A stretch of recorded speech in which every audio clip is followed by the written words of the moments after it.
Yeah, that's a great question.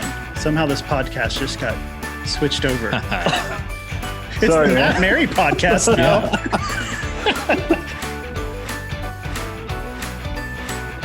Hi, everyone. Welcome to the Career Brand Story, a podcast that provides expert career coaching every week.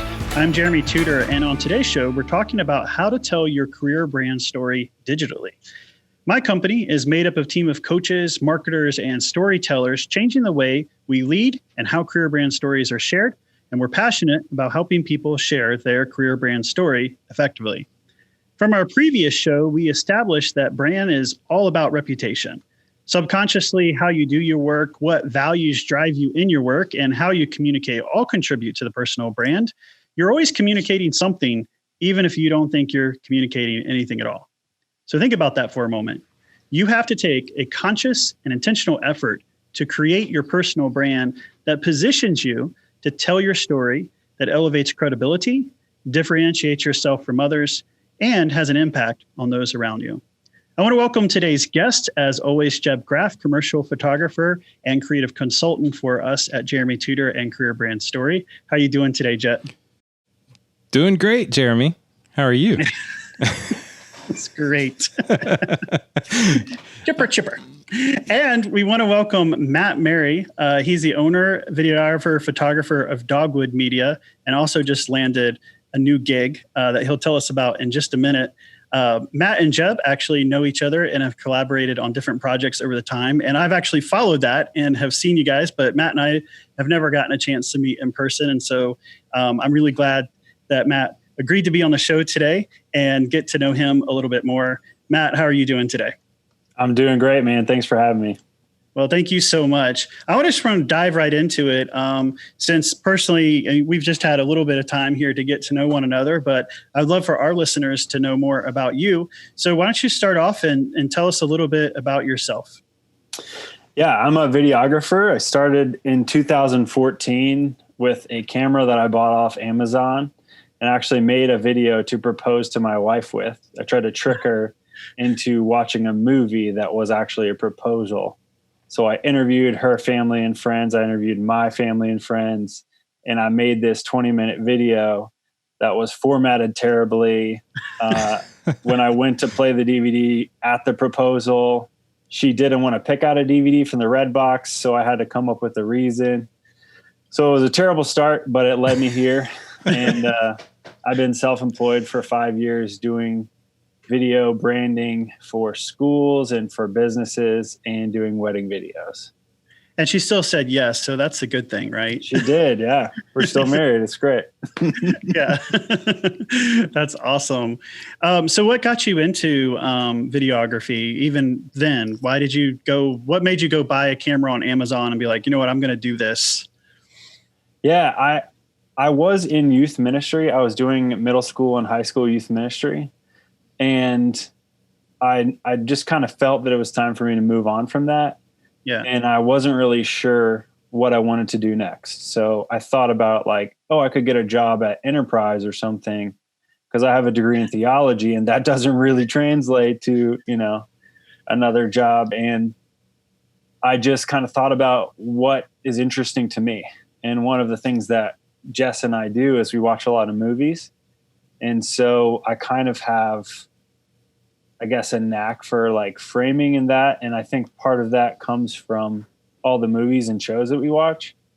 And so really it wasn't like I want to be a videographer, but it was more of what is a creative way to make a proposal video or to propose to her.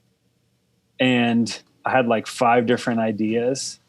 And I was talking to her family and friends. I was going to go drive down to Disney World to surprise her. But I changed my mind on that one because I wanted to keep them on their toes. So all while I was making this video, I just kind of thought, I might do something else just so that she's for real surprised.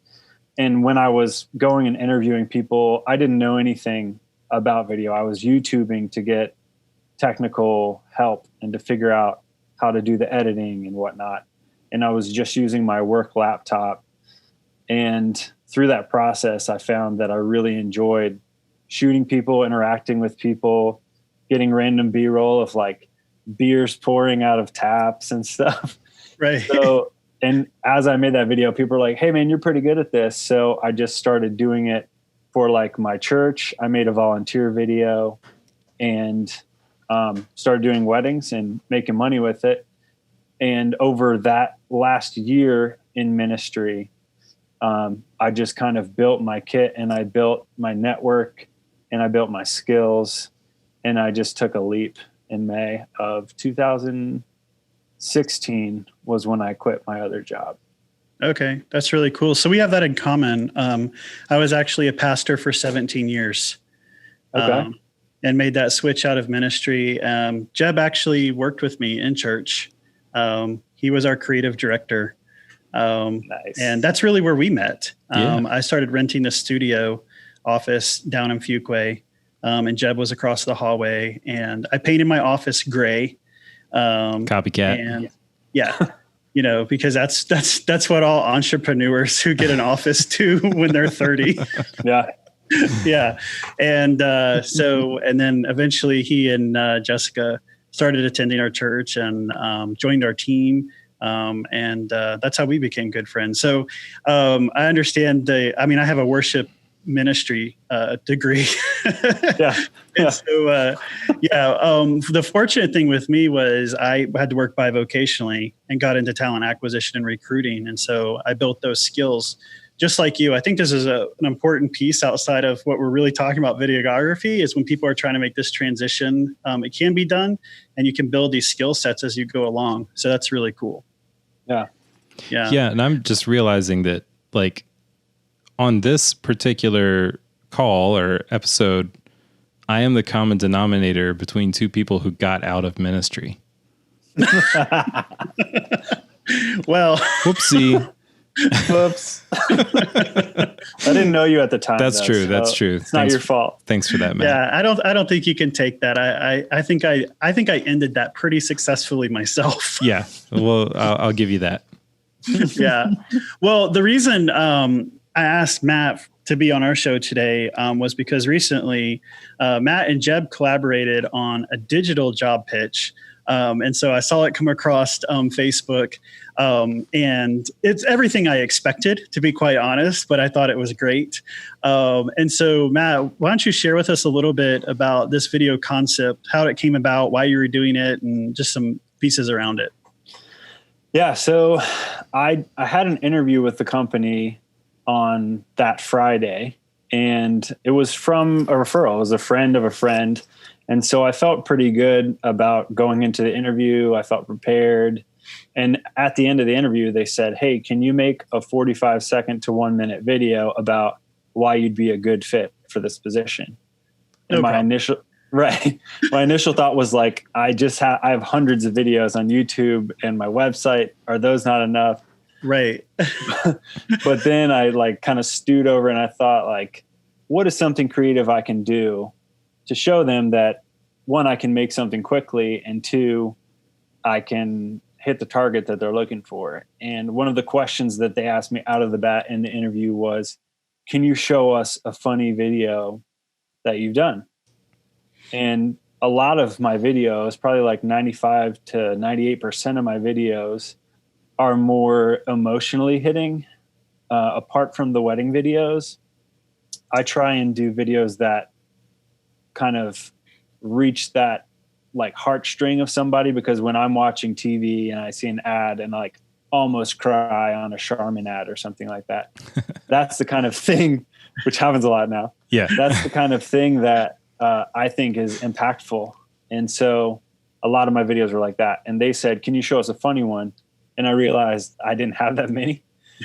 I had one from 4 years ago where I just kind of made a video where I went around and asked different businesses in Raleigh if I could, shoot a shot of them. And that was partially for networking and partially to make this cool video, which ended up being kind of funny, but not making them laugh in the interview. And so I thought, when they gave me that prompt, what is something that I can do that will leave an impact on them? And obviously them asking for a funny video, I had to make a funny video. So I just kind of thought about it for a second And that was really like the first idea that came to my head. I always like thought about making funny parody videos of stuff. And that video that I made was kind of a parody of, you know, like the animal shelter Sarah McLachlan videos, like, Right. you know, like you can do something about it type things. Right. And that mixed with junk removal, which is the industry that I'm going into, like junk removal and like a soft video don't really vibe. And so I thought it would be funny to show that juxtaposition. And I knew that the spokesperson, Jeb Graff, was going to just like dominate the screen. Right. So I told him, I was like, hey man, can you come over to my house today from 3 to 5? And can you give up your evening in case it goes long and do this? And he was like, yeah, absolutely. So it worked out. It worked out. Matt, can we link to this video? Do you mind if we link to the video when we post this, or have you taken it down? Yeah, totally. I have it on my Facebook, but I also have an unlisted YouTube link that I can share with you. I've got that unlisted YouTube link. If I can share that, then we can let our listeners check it out. Go to our YouTube. If you're listening, go to the YouTube episode and it'll be linked in the show notes there. Yeah. Right now, are you okay if we share it through LinkedIn too? Yeah, that's great. Okay. Yeah. Cause it's good. I mean, you guys literally, you hit the target. I mean, obviously you got the job too, but I mean, the video is funny. And I think that's one of the things. I think being funny is actually hard. I mean, you don't think it's hard until you start to try to be funny. And then you realize there's a knack, there's an art to that. So, but yeah, I thought you guys really hit it out of the park. I thought it was great. Yeah. When Jeremy, when Matt, asked me to come do it and I read the script, it's not that I thought, well, this isn't funny. It was just like, okay, all right, this is an idea. And, you know, there really is an art to it. It's not just a matter of having somebody who can be funny. Like Matt edited it in a way that's funny. He added the right music, you know, all these things came together to make it work. So, I mean, Jeb, you have a lot of different voices. How did you decide that this, for me, it was truly like an Eastern Tennessee country backwoods redneck voice. It was perfect. Well, so that was Matt's idea. I mean, I've got a bundle of voices in my pocket that I kind of pull from, but, you know, I was asking Matt as a director, like, what am I going for here? What are we doing? Am I like a bro or am I very serious? Like, you know, give me my inspiration here. And so that was his idea. He wanted kind of a soft Southern, like maybe a softer version of Bob Vila. Mixed with Mr. Rogers. Yeah, mixed a little with Mr. Rogers. And so that's what we ended up with.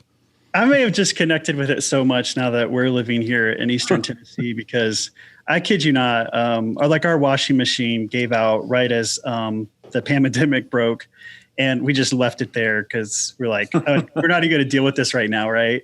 And so finally, and right now we live on the 3rd floor of an old house, and so moving stuff out is not easy either. And so the other day, my son and I, we finally hauled that washing machine down 3 flights of stairs. He's like, where are we going to put it? I said, just set it over here, you know, by the trash cans. Don't worry about it. And I kid you not, it was 8 hours later, we drove up from the grocery store and that washing machine was gone. And that's how it works here in Tennessee. They just set their stuff on the side of the road and it is gone. I'm sure someone scrapped it for metal or whatever, but it's just kind of a riot because we're constantly seeing, nowhere I've lived before have I seen so much junk just get thrown out. But it's gone the next day. It's like a known unspoken system that works around here or something. Yeah, that's awesome. The end of my driveway is like that. Yeah. So, well, I thought the video was great. So most of my clients, they come to us, they're really hyper focused on their resume. And a resume is a marketing tool that you need. It's important, but I actually don't think it's the place to start.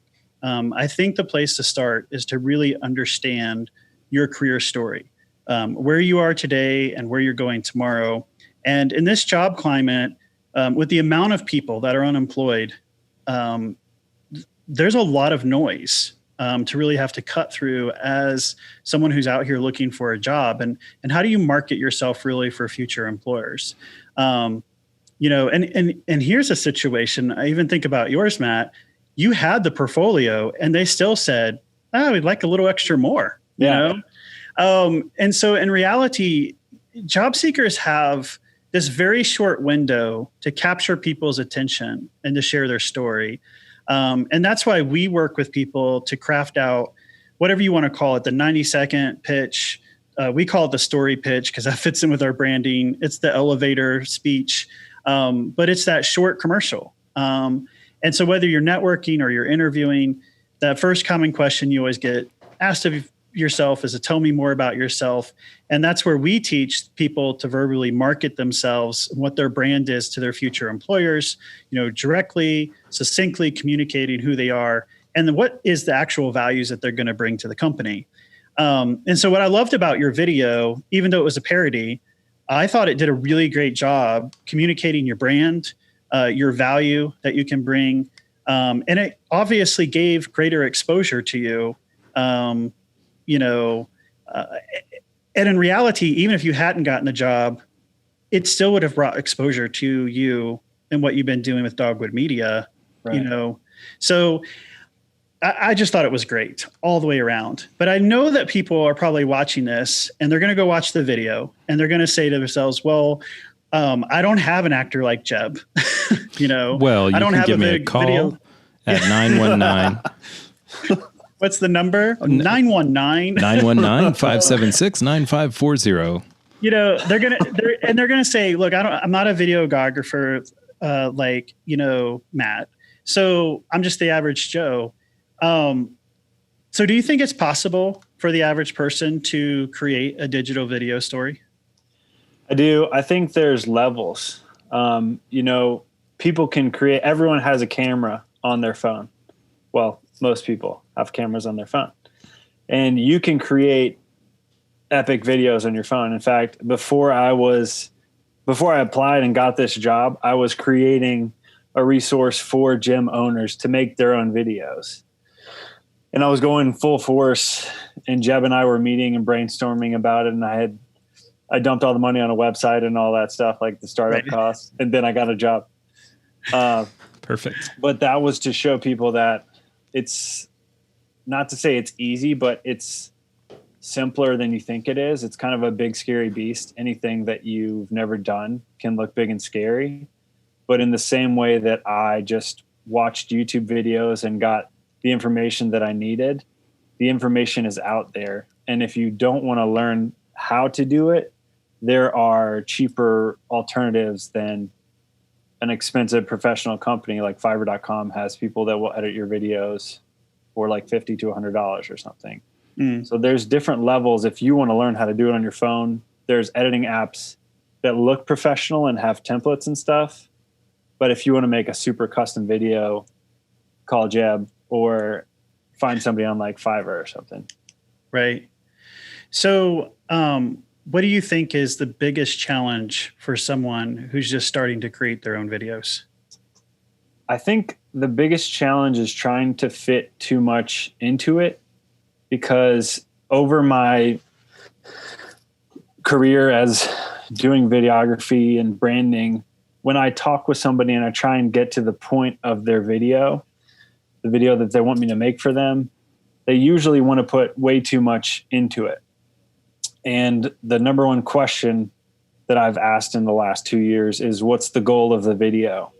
And if you don't have a goal of the video, then chances are the video is not going to hit that goal. And so, for example, if they're trying to create a personal brand video, they have to think about, who are they applying for? Like, what kind of company are they applying for? Who's going to watch that video? And then whatever you put into that video, like lines or script or information or whatnot, make sure it's super impactful, because like you said, they have a short amount of time to make an impact. And so I think video gives like a foot forward, and that you get to see that personality and creativity and whatnot in a better way than you can on a sheet of paper. But you only have a certain amount of time to get that information across. So don't try and put too much into it. Yeah. So I got two questions running in my head. The first one is just real practical around like taking a look back at the video that you did. It was 45 seconds long. Mm-hmm. You mentioned it or 2 hours with Jeb. It may have been longer. And then it was longer. Like how much time between shooting it and editing did it take you to get to 45 seconds? So it probably took, shooting with Jeb, it was probably about 4 hours or something like that. It's about 4 hours. That sounds about right. He's awful to work with. Yeah, I had to do so many takes with Jeb. Yeah. But the problem was 70. We were filming and I would have to hold back laughter because Jeb would give like a great take. And then right at the end, I'm a very loud laugher. So I would just burst out laughing. And so I made Jeb do a couple takes. And we went into my attic where it was 117 degrees, because to get the shot that matters, sometimes you're in like an uncomfortable place.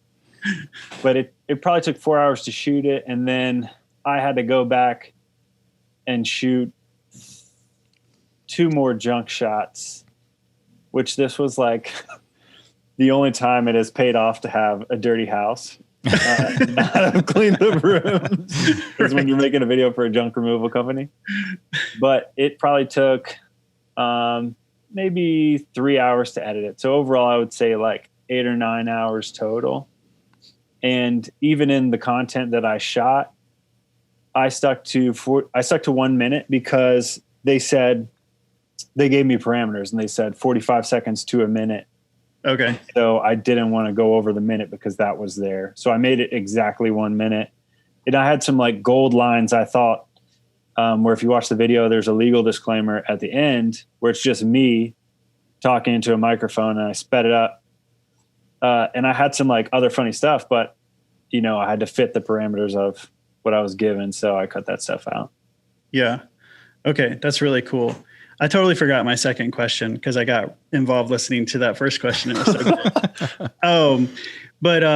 Because then another question, like so much starts to pop in my head around this. So I assumed you use pretty good equipment filming this, but you really could have filmed it just on a camera phone, really.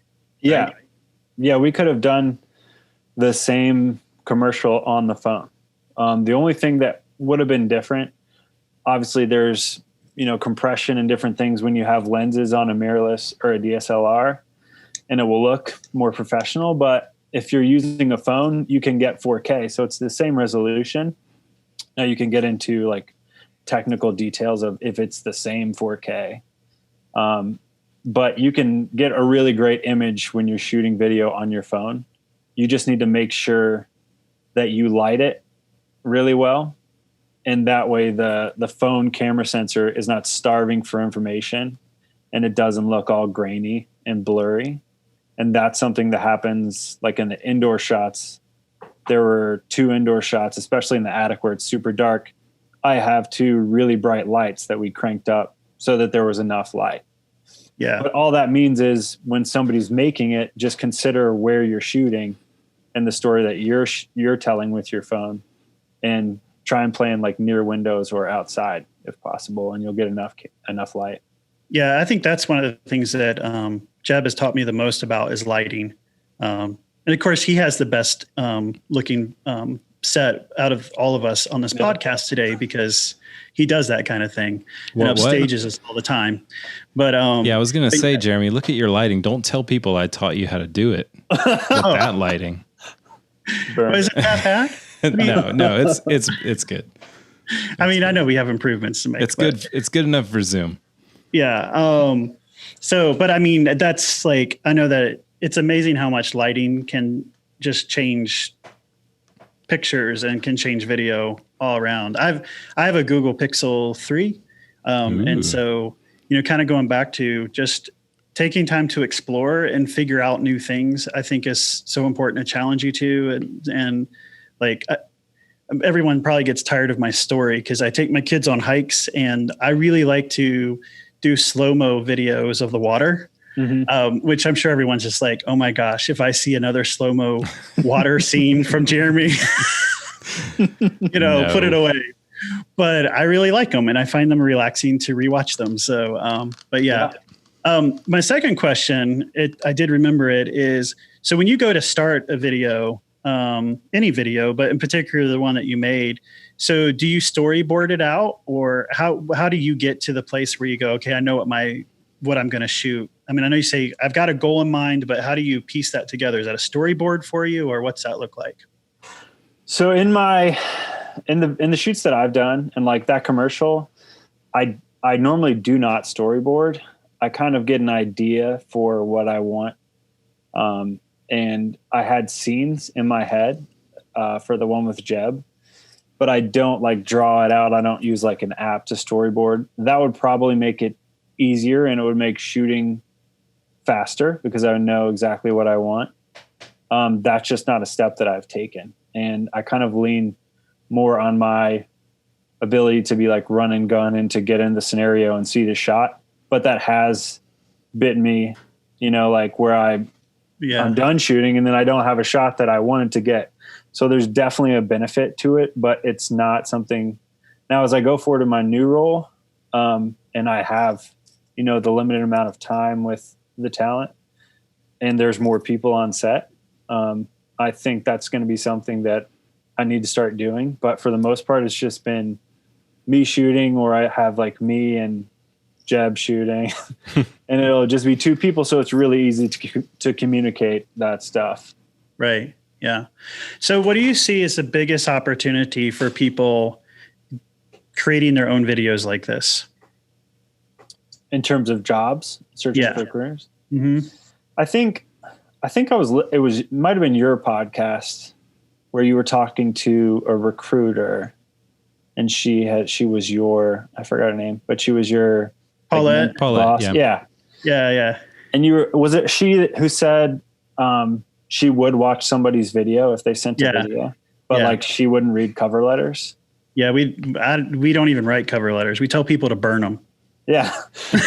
So I spent a lot of time on my cover letters. Like they look pretty and everything, but like it was you useless. Just take those right now to the bonfire. Just burn them. Well, I should have come to you first. Take it to the junk removal expert. That's right. I can make a video for that. Yeah. So I think that, and she said she'd watch it because it's such an unused gold mine that if people would make them, I think they've got more of a foot in the door than they think they have already. Yeah, it's really interesting. You don't see videos, even as a recruiter. I've only come across one time over a decade ago of when someone sent me a video. It wasn't done very well. I did watch it. It didn't impress me, but they did it, so I give them kudos for that, but it's not something we see a lot. Mm-hmm. And there's a few people out here who I think are trying something with it. And I don't know from an industry perspective if it's more around, especially in the United States, there's a lot around discrimination and not, hey, people seeing what you look like and that. But my thought around that too is that if you're on LinkedIn, they're figuring that out anyways with profile pictures and that. So for me, it just gets to a place where you can't escape personal brand. Mm-hmm. And so either you're going to control that message yourself, or you're going to let everyone else fill in the blanks for you. And so it feels like video could be a really great opportunity for people to really share their story in an impactful way. Yeah. And I think that I said this multiple times to multiple people, because if I showed that video to my dad and he was like, well, I hope that's what they're looking for. It's kind of like, thanks, Dad. Yeah, I appreciate it. But I think it's kind of like you're going to work in that company and that's your personality. Right. And if they don't like it, you don't want to work there because you'll be there every day. Yep. So that's when I made that video. I was like, if they don't get this, I'm going to hate working there and trying to make videos that they think are funny. You know what I mean? So I think I agree with you. Like if someone's going to discriminate against you, like don't work at that company. You'll hate it every day. So I think showing your personality, showing that video, I mean, that's who you are. Yeah, no, I think that is a really great point. And what Jeremy said too about, you get to, if you decide to go for it, you get to be the one that controls the image. So instead of letting them find like a really old Facebook picture of you drinking in college or whatever, you could have a really new picture of you drinking. Wait a minute. Maybe not drinking, but you could have a really nice new video or image, where you're totally in control.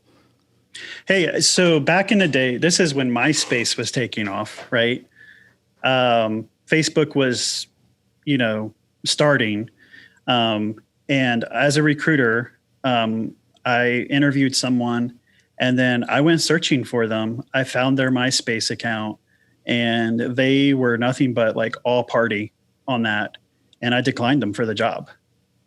So, that is a reality of social media today that, and I've had some clients even interview for jobs. And I find this very intrusive and weird when a company does this, but I have heard companies do this where they ask for access to your social media accounts. Gross. I think that's very improper.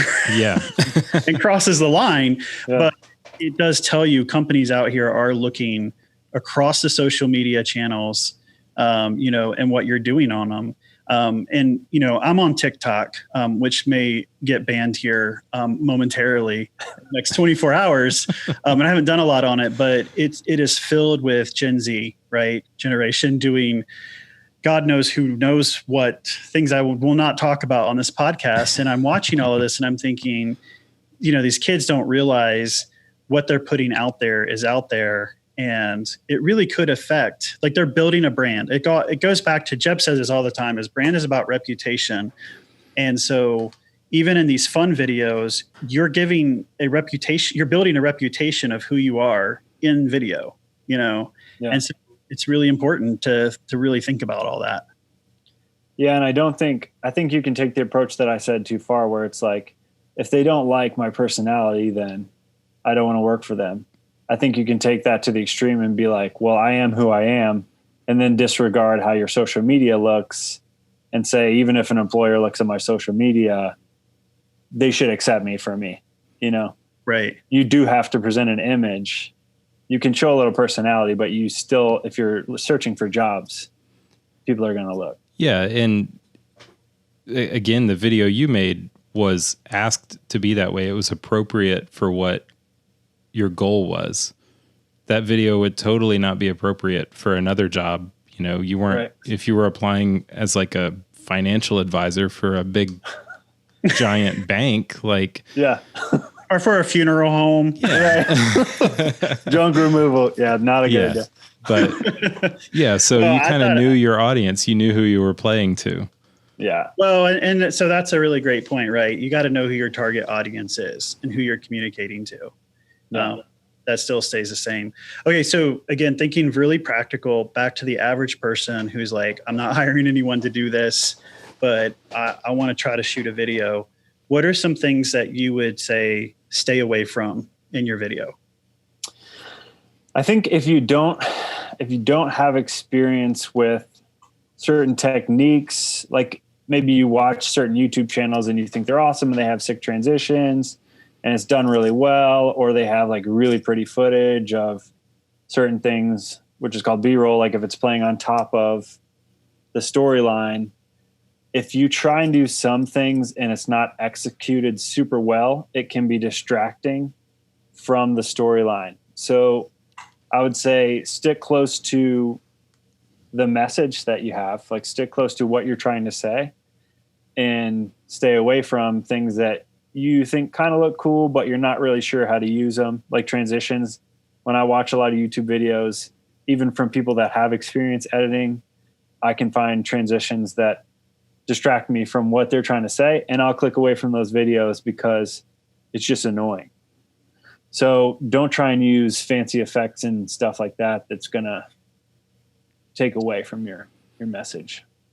Yeah, and I would add, especially not to cover something up. A bad story is a bad story. You're not going to hide it with fancy stuff. Pretty shots. I'm just picturing all of this. I've gotten fired from my last job, and you like shoot up a picture of puppies or something. Right. Yeah. They didn't like me, but my cat did. The rainbow, the flowers blooming. Really pretty shots. Yeah.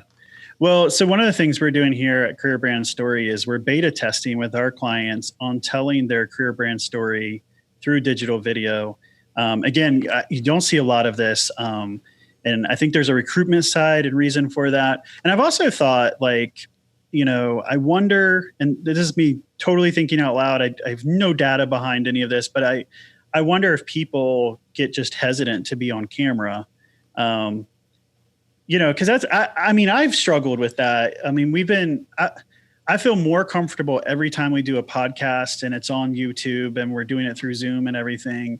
But I think if you went back and watched episode 1, I was probably more like, yeah. And I feel more relaxed in myself, but but that's really hard to do, Yeah.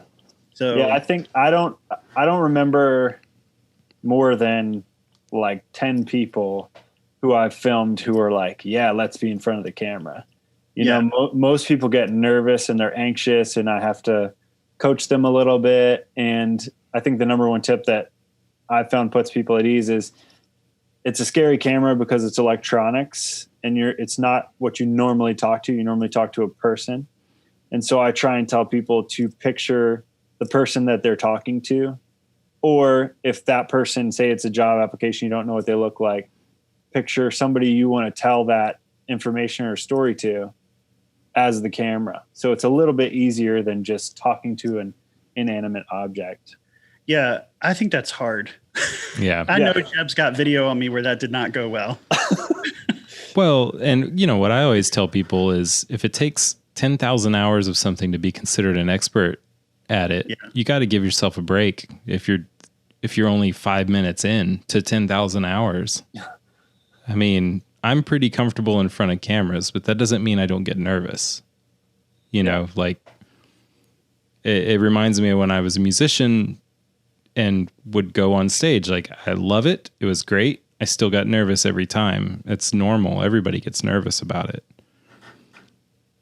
Yeah. Well, I have such a new level of respect for like news people and weather people, I mean, that's just like, there's a giftness and skill too that comes along with it. But I guess on that line too, is that it's also in marketing, right? There's a value of just being you, right? That authenticity and letting the real you come across too.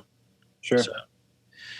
So we're trying that with our clients. We're beta testing that because we felt like, well, if we got them to the point where we want them to tell their career brand story, why not translate this into video for them that they can leverage it, whether on their LinkedIn profile, on a YouTube page. Some of them have websites and portfolios where it could be a really good add-in.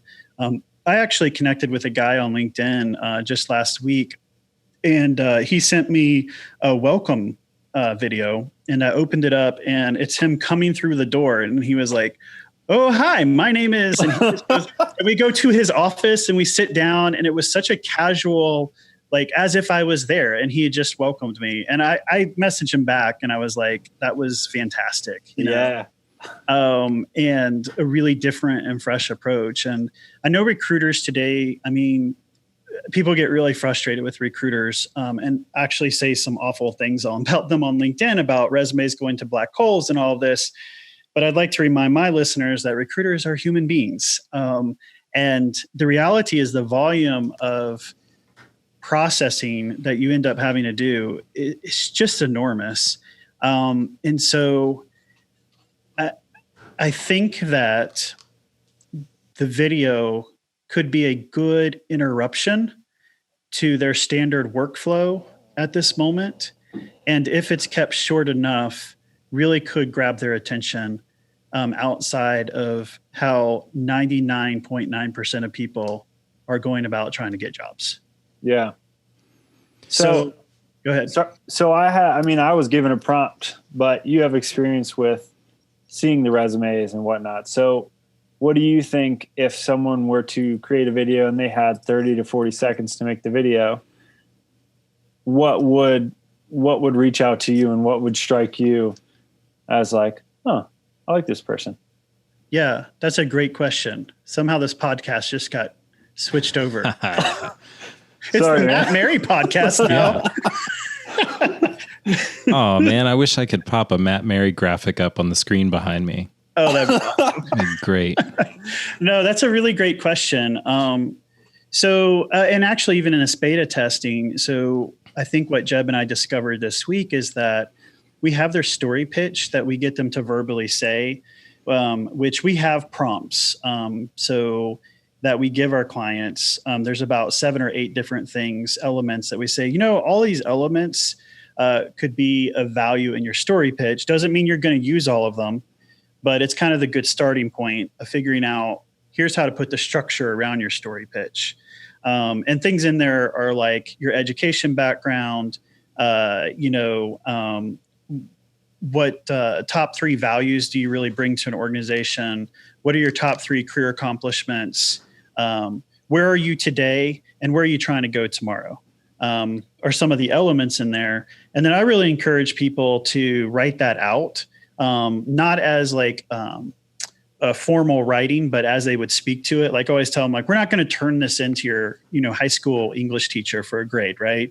Like this has got to be like how you speak to it, and it be very natural. And then I tell them, practice it, because honestly, the story pitch, you will use that like the rest of your career. It's not just for interviewing. People who have their story pitch down will find that they will use that every day when they're getting introduced and starting new jobs, when they're getting introduced to new clients. And it is a thing that actually opens doors. I mean, I use my story pitch every day for every single prospect client that comes through. They hear a part of it. I have a team of about 8 different people. Probably almost every single one of them can recite my story pitch because they've heard it so many times across the phone. But, and it changes. If I'm speaking in front of a big group of people, I'm leading a workshop, I might be dropping something different about my story pitch that I wouldn't if I was sitting down in a one-on-one interview. But going back to the one-on-one interview, I think that the 2 most important things are, what's the value that you bring to the organization, and then back it up really quickly with those top career highlights. In the video piece, that's what we are trying to accomplish. But I think what we've realized, and Jeb, you can jump in on this one. But I think what we realized is the opening and the ending are really important. Yeah. And we're wanting the opening to be really conversational. The person that we were doing testing with before, I was trying to coach him and say, like, if you can try to stop thinking about this as video and just think about it as story. And for the most part, great stories are 3-act structures: the beginning, the middle, and the end. The middle is usually what everybody already knows, they're going to say or do.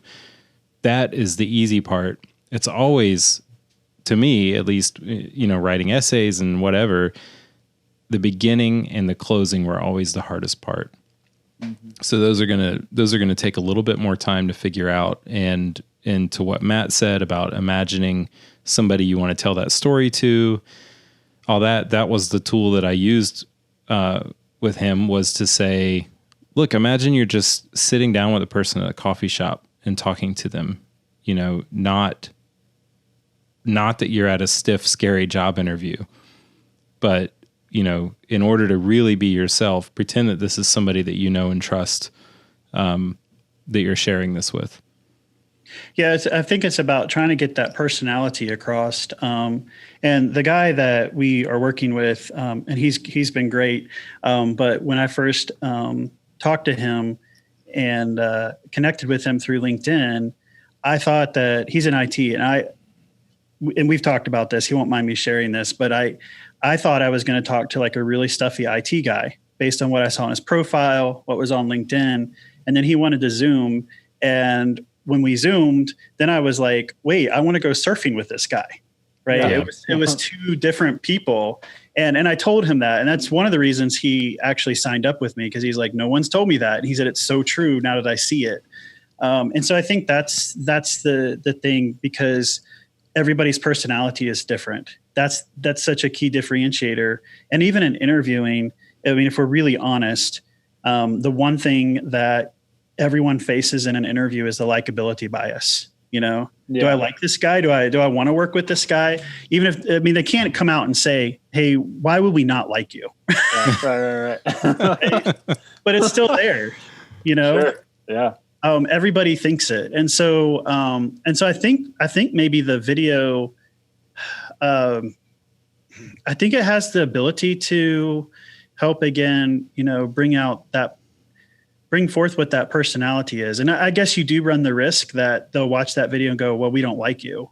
Right. But again, that kind of goes back to what you were saying, like, well, if they don't like it, then why would I want to work there anyways?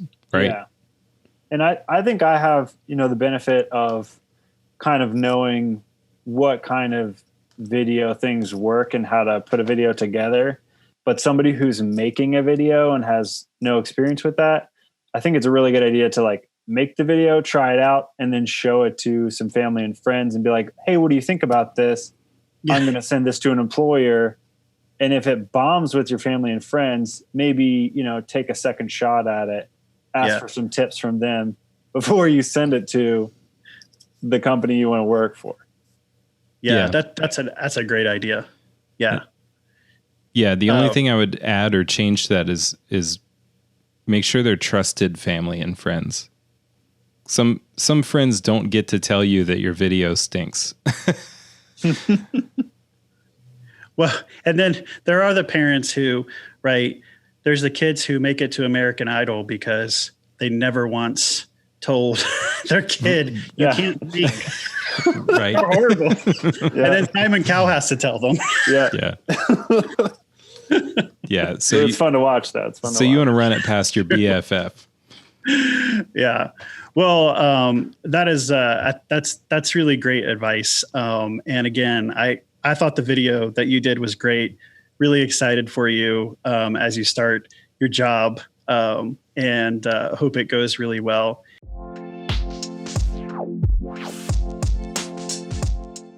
Hey, I'm Jeb Graff, producer of the Career Brand Story podcast and professional photographer.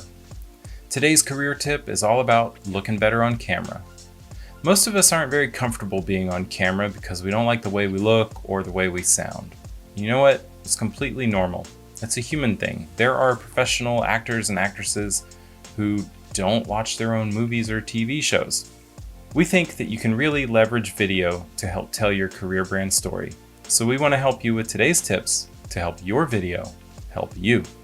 First up, if you're using a camera phone, put it on its side in horizontal landscape mode. What that means is, turn it on its side so it's long, like your TV, not up and down like a TikTok. We're not making TikToks, we're not making Instagram stories here. Turn it on its side. Your second tip, lighting. If you don't have professional lighting, no problem. You've got this giant ball of fire in the sky called the sun. Get near your window. That's all professional lighting does anyway, is mimic what the sun does. So get near a window, maybe put a lamp behind you like I've done, and you'll be looking pretty good. Third tip, audio. Audio is really important. More important than you might think when it comes to making good video. You don't have to have professional audio equipment, but if you do have some earbuds with a microphone on them, I recommend using those. That's what I'm using right now. I just don't have them plugged into my ear because they rub on my beard. I do have them sitting on top of a soft cloth on top of a coffee cup to get it near my mouth when I speak. What this does is help to isolate your voice instead of picking up room noise or whatever's going on in the room next to you. Like right now, my 4-year-old is in the next room watching YouTube videos. Hopefully you can't hear much of that. My next tip is about where to look. It's pretty common for us to get on here and just look at ourselves on screen instead of looking into the camera lens. Well, if you're looking at yourself on screen, you feel kind of disconnected. Your audience doesn't really feel like you're talking to them. But if you look right into the lens, it feels a little bit more like eye contact, a little bit more like the real thing.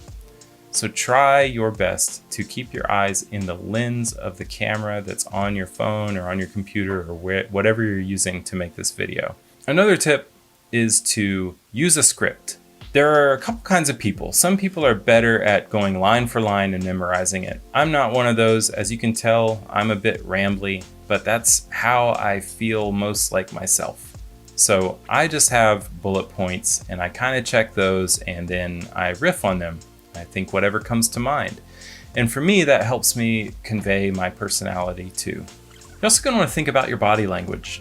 Are you slumped over in your chair? Are you sitting up tall?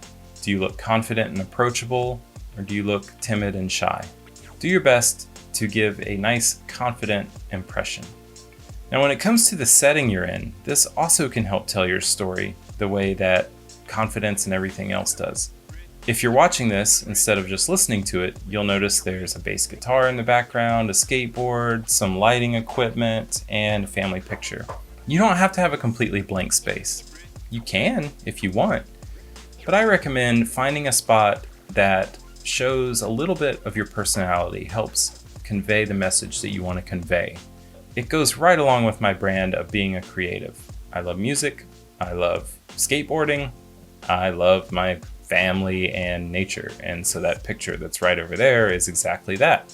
That said, it's not too cluttered. It doesn't look trashy. I'm not saying, shoot your video in a pile of unfolded laundry. I'm just saying it's okay to be yourself. In fact, it's really important to be yourself. If I had one tip above all others, be yourself. This is about progress, not perfection. Nobody watching your video is going to expect you to be a broadcaster with thousands of hours of experience. This is just about being you. So grab your camera, put it on its side, find some decent light, plug in your earbuds, script it out, look into the camera lens right there, and be yourself, and keep thriving. Matt, we ask everybody here the same question on this show. What do you want to be when you grow up? That is a great question. The first thing that comes to mind is happy. I know that's not a job, but one thing about me is that I started in a completely different career than this. And I just kind of listen to, who I am and like what drives me. And you can see like I have a guitar here. I've only played guitar for like a year, but I really love that. And so there are new things all the time. So I want to be a rock star. No, there are new things all the time that, that I kind of like go where the wind blows, which is sometimes irritating to my wife. But I currently love videography and I love making videos and creating content that hits people. And so if I can do that and I can work with a team that I love being around, people like Jeb, then that's where I want to be. That's cool. Well, is there a place where you share your expertise and people can find you? Yeah, so I'm thinking about if I want to continue the gym coaching video stuff, if I have the bandwidth to do that. But I will still continue to post to my website, which is dogwood.media. I'll post wedding videos there, and then you can follow dogwood_media on Instagram. That's great. Well, thanks again for joining us. It was really insightful and a lot of great advice around how to tell your career brand story in a digital video format. Thanks, man. I enjoyed being here. Thanks. Well, if you liked what you heard today, you can hear more every week from us by opting into our email newsletter. Right now, we're giving away our free PDF on understanding your why. It's our motivation and driving forces, as well our brand board, that we've created to help you actually put together your personal brand and to be able to tell your story. Simply go to jeremytudor.com to sign up today. We're going to promise that we don't spam your inbox. We simply send one email each week with our expert career coaching advice. And listen, last week, I had the privilege of being on the Johnson City Living podcast, and they are produced by Market Street Media. That's the cool hat I'm wearing because I love getting swag from people. Cool hat, bro. I love this hat. Right. And so you can check out the Johnson City Living podcast with Leighton Hart. They're at Johnson City Living. Make sure you give that a listen. It was a lot of fun. And I really appreciate Leighton for inviting me to be on that show. So thank you, Leighton. And by the way, if you're wondering where you can follow, like, comment, you can find me on Facebook or LinkedIn. Just search for Jeremy Tudor on Instagram. Search for Jeremy Tudor on Facebook and LinkedIn. On Instagram, you'll find me at Jeremy T. Tudor. Also, while many of you listen to this podcast, because that's what a podcast is for, you can also watch each episode on the YouTube. Just go smash the subscribe button. Yeah. I did it. You got I don't it. usually get that right, Matt. I mess it up all the time. It's hard to do. Smash the subscribe button on the YouTube. You can search for Jeremy Tudor or the Career Brand Story to find us. And Jeb, where can we find you besides sitting in your kid's pool on a hot summer night? Oh, you can find me lots of places like the Taco Bell drive-thru, Matt's house. But to your point, you can find me online at jebgraff.com. That's JEBBGRAFF.com. Instagram at jebgraff, same spelling. And LinkedIn is, in/jebgraff. Thanks, Jeff Grab. I really appreciate it. Oh, you're so welcome. Well, thanks for tuning in, everyone, and keep thriving. If you're interested in advertising your business on our podcast, we advertise for local and national companies. Contact McKay at careerbrandstory.com for more information. That's MCCAY at careerbrandstory.com.